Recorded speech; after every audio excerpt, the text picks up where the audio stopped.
Alan is a student from South Ossetia. He reads about the conflict in the national newspapers, but has first-hand experience. He was in Tskhinvali when the bombs started to fall.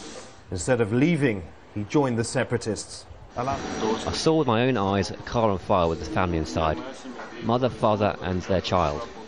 The mother was able to get out before the tank fired at it. The father and the child were burnt alive in the car. It's hard to explain with words what was happening to them. The war ravaged both Ossetian and Georgian communities. Homes turned to rubble. But in the early days of the fighting, South Ossetian officials insisted up to 2,000 people had been killed, a figure the Russian government said justified a full-scale offensive.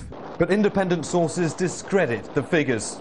They've found thus far 44 civilians killed on the Ossetian side. Now that's 44 too many, and that's clearly unacceptable. But the Russian propaganda machine is clearly working very hard on this. The death toll has been difficult to verify. With few independent observers on the ground, South Ossetia's envoy to Moscow insists international observers have not counted the dead properly. These are our victims, not the casualties of the Human Rights Watch or anyone else. God save them and their countries from experiencing what we've experienced.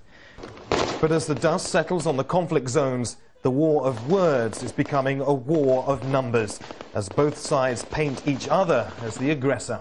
The Russian government have sent 150 investigators to the region to look into allegations of ethnic cleansing.